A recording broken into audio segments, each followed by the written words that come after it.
자, 한번 상상해 보세요. 불과 몇 년 만에 여러분이 사는 대륙의 인구가 절반 이상, 최대 60%가 사라지는 겁니다. 14세기에 실제로 일어난 일이죠.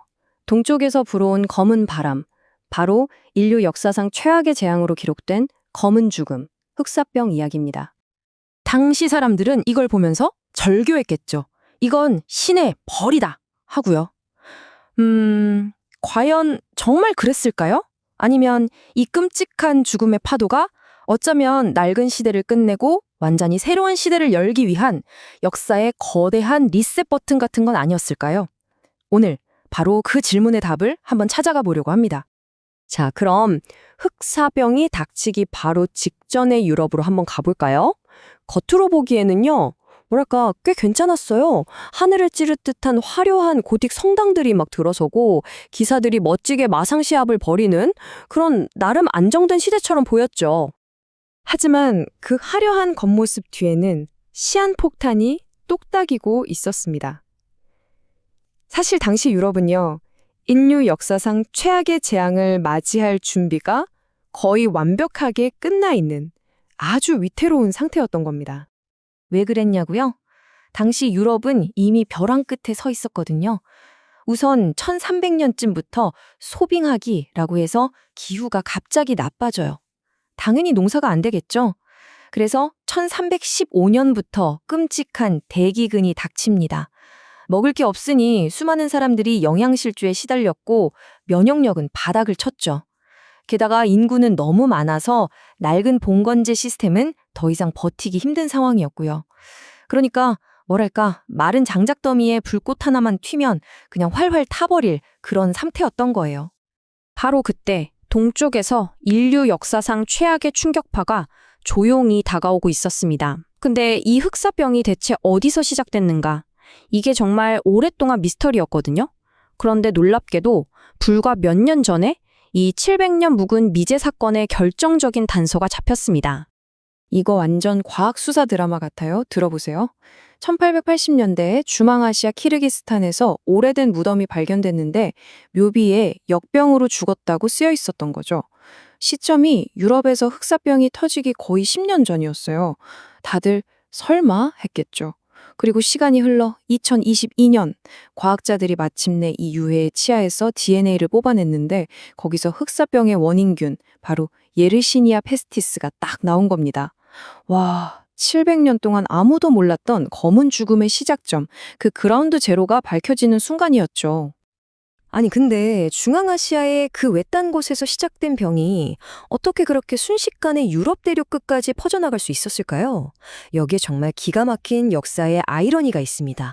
범인은 놀랍게도 평화였어요.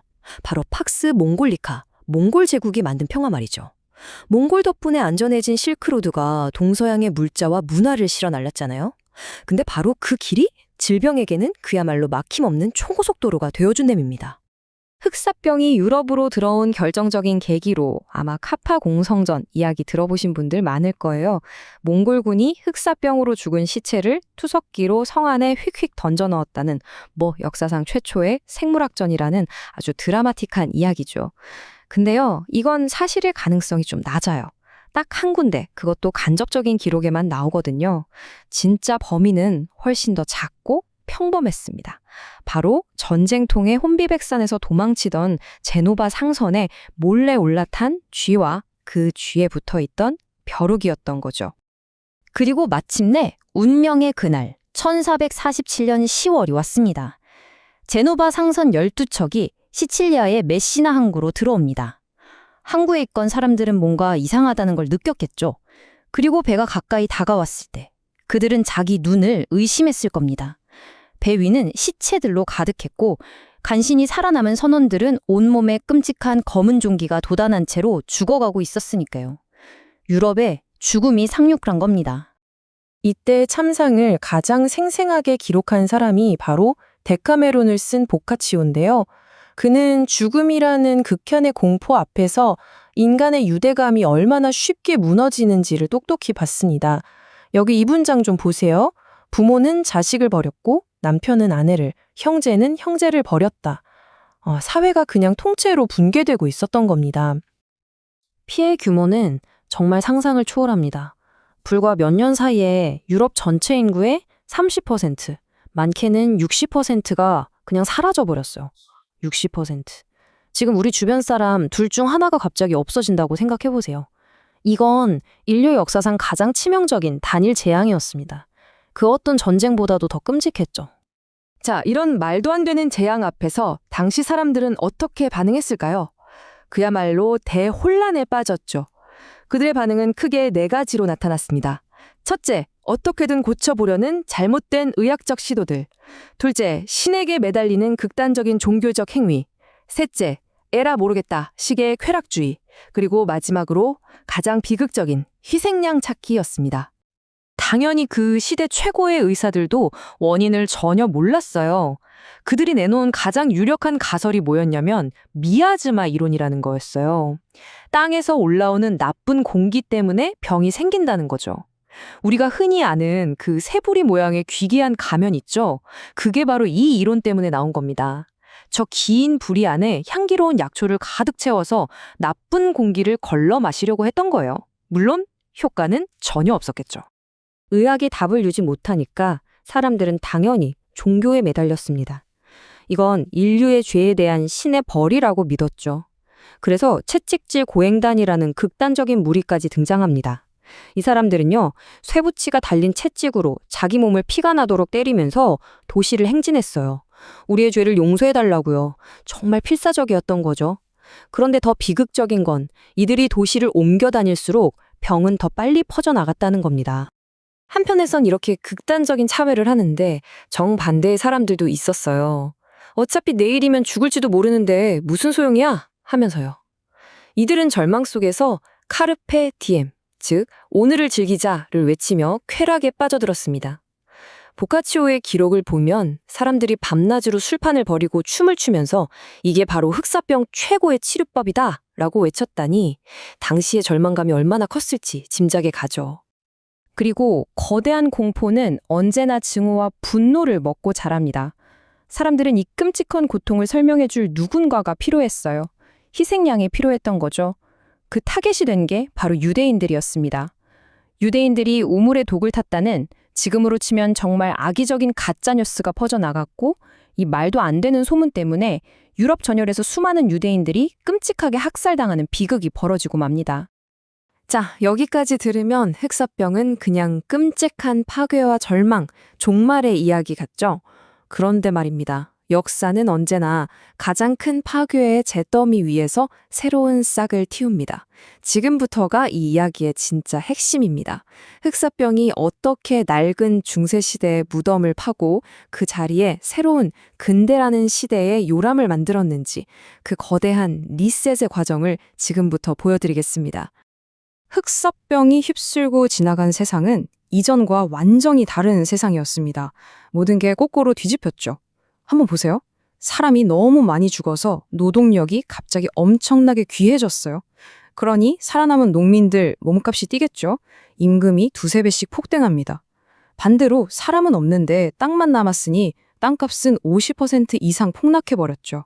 절대 권력이었던 교회의 위신은 땅에 떨어졌고 사람들의 생각도 모든 건 신의 뜻에서 인간인 우리가 중요하다로 바뀌기 시작합니다. 말 그대로 세상이 완전히 리셋된 거예요. 이게 경제적으로 어떤 의미인지 좀 더 자세히 볼까요? 자, 사람이 절반으로 줄었으니 일할 사람이 없죠. 살아남은 농민들은 갑자기 슈퍼갑이 된 겁니다. 이전에는 영주 땅에 묶여서 평생 일만 해야 했는데 이젠 여기서 이 돈 받고 일 안 해 하면서 더 좋은 조건을 찾아 떠날 수 있게 된 거예요. 바로 이 지점에서 거의 1000년 동안 유럽을 지배했던 봉건제라는 시스템이 뿌리부터 흔들리다가 결국 무너져 내린 겁니다. 무너진 건 경제 시스템뿐만이 아니었어요. 중세 사람들의 정신을 지배했던 교회의 절대적인 권위도 마찬가지였습니다. 생각해보세요. 교황님이 아무리 기도하고 미사를 드려도 죽음의 행렬은 멈추지 않았거든요. 심지어 신을 모시는 성직자들마저 평범한 사람들과 똑같이 죽어나갔습니다. 이걸 본 사람들은 당연히 의심을 품기 시작했겠죠. 교회가 정말 우리를 지켜줄 수 있는 건가? 하고요. 흑사병이 오기 전까지 중세 유럽을 지배했던 핵심 문장은 바로 이거였습니다. 메멘토 모리, 죽음을 기억하라는 뜻이죠. 이 땅에서의 삶은 잠시고 중요한 건 죽음 이후의 세상이니 항상 신을 생각하며 경건하게 살아야 한다는 그런 세계관이었습니다. 그런데 아이러니하게도 죽음이 바로 옆에 와서 일상이 되어버리니까 사람들이 뭘 깨달았냐면요.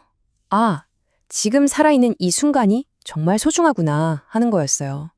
메멘토 모리의 시대가 가고 카르페 디엠, 오늘을 즐겨라의 시대가 온 겁니다. 신이 아니라 바로 나, 인간의 삶과 감정, 이성에 집중하는 거죠. 바로 이 생각의 대전환이 우리가 아는 르네상스라는 거대한 문예 부흥을 이끌어낸 가장 중요한 힘이었습니다.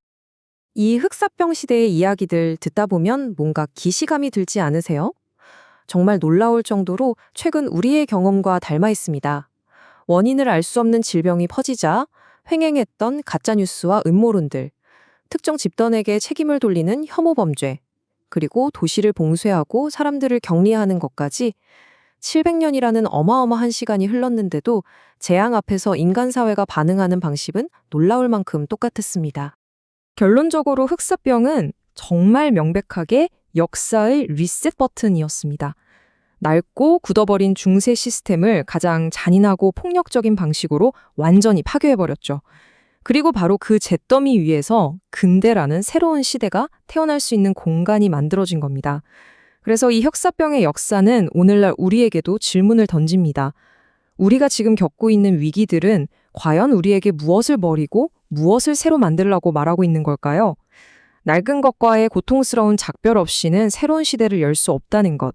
이것이야말로 검은 죽음이 700년의 시간을 건너 우리에게 전하는 차갑지만 아주 중요한 역사의 교훈일 겁니다.